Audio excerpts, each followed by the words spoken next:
Muy buenos días, eh, mis muchachos y mis muchachas de Economía Social del segundo semestre. Ok, aquí estamos comenzando la segunda unidad después de que hagan la primera parte del proyecto de un sistema de información, después de realizar el instrumento y posterior a la infografía de la unidad uno. Aquí vamos a utilizar esta semana vamos a hablar de los diagramas, la introducción a los diagramas de flujo de proceso. Y para la semana que viene vamos a hablar de la introducción de los diagramas de flujo de datos, que son todo tipo de diagramas que tenemos que realizar con el proyecto que ustedes están planteando en la unidad anterior. Comenzamos. Aquí vamos a hablar acerca de la conceptualización de los diagramas de flujo de procesos, elementos de un diagrama de flujo, características, sus simbologías y algunos ejercicios, ejemplos que conseguí de una guía de, de datos.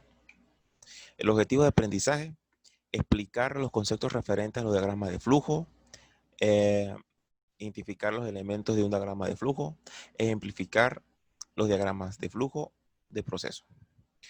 Estos tres son los que vamos a abarcar durante este contenido. Al final, en el blog, vamos a realizar la actividad para la semana que viene, en la cual tienen que desarrollar de esta metodología que les voy a enseñar hoy, referente a los diagramas de flujo de procesos, deben de realizárselo al proyecto que quieren plantear. Bien, los diagramas de flujo de proceso. Primero tenemos que hablar de lo que es la diagramación.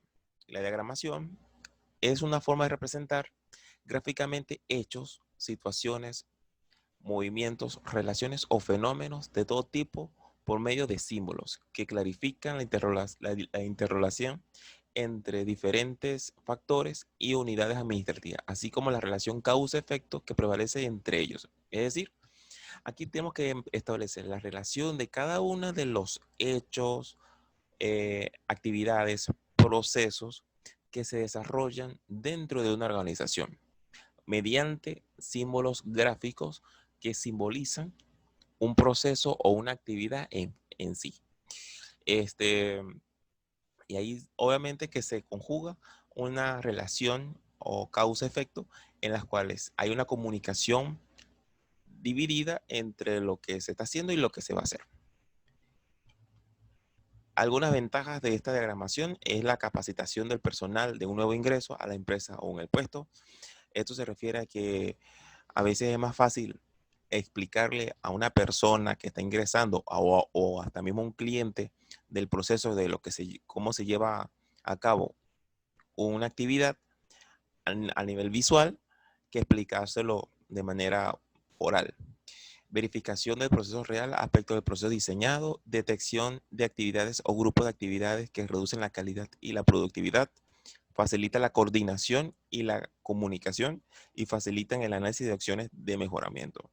Siempre, eh, al tener la diagramación de los procesos administrativos de una organización, siempre nos está dando una radiografía de cómo estamos concibiendo el, la organización desde adentro.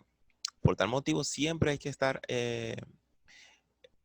presto a realizar este tipo de actividades para mejorar la calidad de la información y también de la responsabilidad de cada uno de los procesos que se manejan en una organización.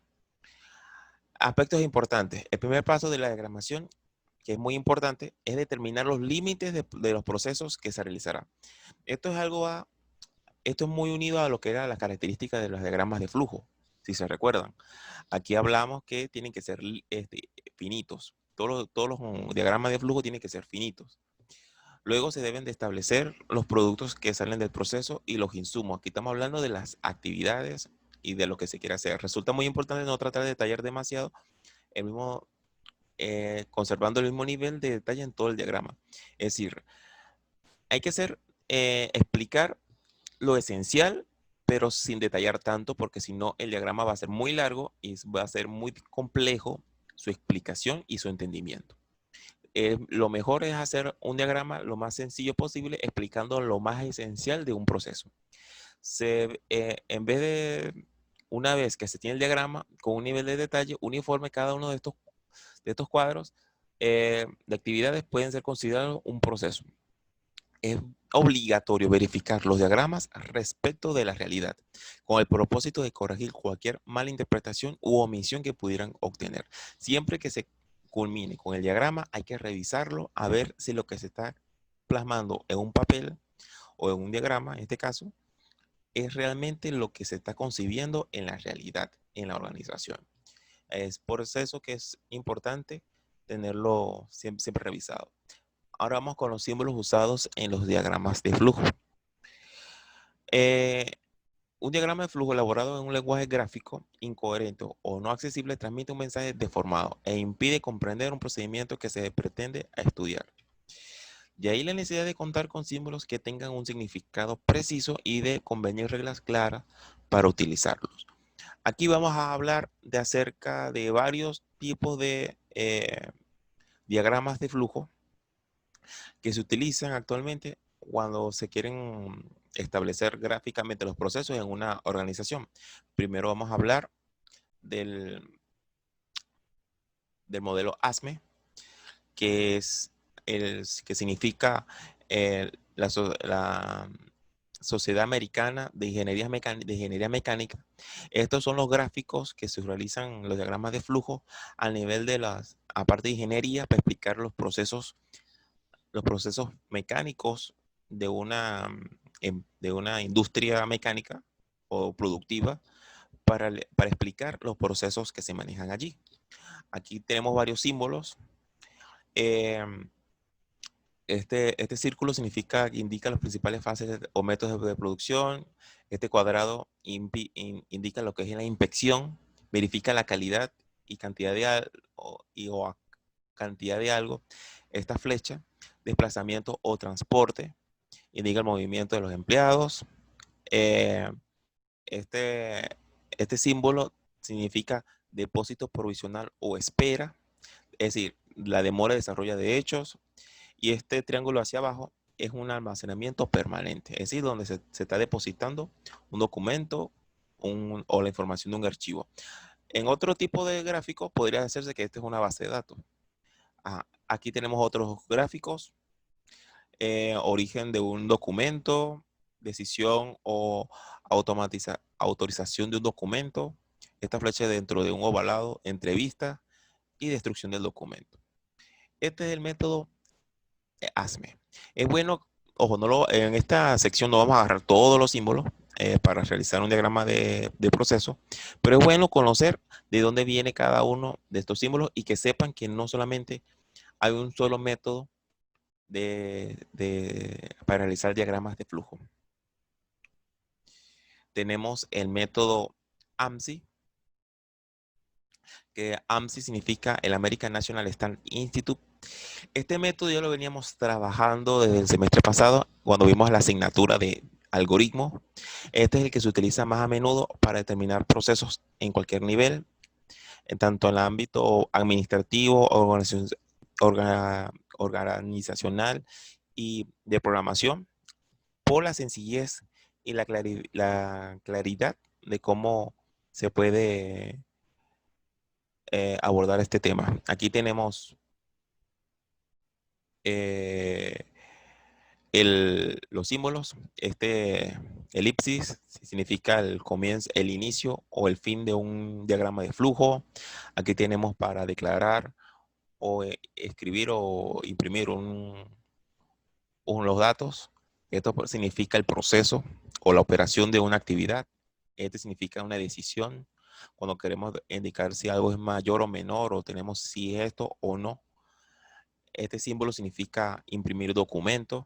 Este triangulito hacia abajo representa un archivo común y corriente de la oficina.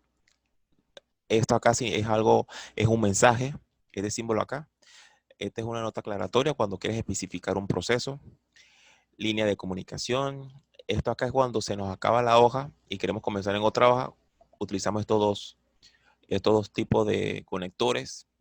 Eh, Estas son los conectores, estos son los enlaces entre cada una de las actividades, de cada uno de estos símbolos para decir cómo va a ser el flujo de información. Eh, este acá es operación por el teclado, tarjeta perforada, este significa cinta perforación, cinta magnética y teclado en línea. Hay otros símbolos que se escapan aquí, como el de la base, como base de datos y otros por el momento, pero estos son los más importantes y los que se utilizan al momento de realizar una, de realizar un diagrama de flujo. Y tenemos otro método ANSI, que es el que más común que se utiliza, a nivel de, que lo vimos más que todos en los ejercicios del semestre pasado, que son los mismos, pero más resumidos. Que estos generalmente son los más básicos a nivel administrativo. Aquí lo están diciendo. Símbolo de norma ANSI para elaborar diagramas de flujo en la diagramación administrativa, si lo quieren hacer de manera bastante básica. Tenemos otro tipo de diagramas que son los realizados bajo la norma ISO 9000 para elaborar diagramas de flujo. Aquí se basa más que todo en los mismos métodos del ASME, creado por la Asociación Americana de Ingeniería Mecánica. Aquí hablamos de operaciones, inspección, operación de inspección, el transporte o la transportación del movimiento de las personas o el grupo de personas. Esto significa la demora, decisión, entrada de bienes y almacenamiento. Y tenemos por último el símbolo de normas DIM para elaborar diagramas de flujo. Y aquí tenemos aquí cómo se pueden leer los datos, almacenamiento y alimentación de los datos, los procesos. Esto es parecido más que todo al diagrama de flujo del ANSI, pero, eh, pero un poco más corto. Aquí no se utilizan los símbolos de inicio y fin, sino más que todo comenzamos de una determinando los datos, yendo a los procesos y utilizando las condiciones eh, o los ciclos que realiza esa operación. Aquí significa, DIN significa Instituto Alemán de Estandarización como tal. Ok, muchachos, voy a dejar el video hasta aquí. Vayan al siguiente video para la continuación del próximo video.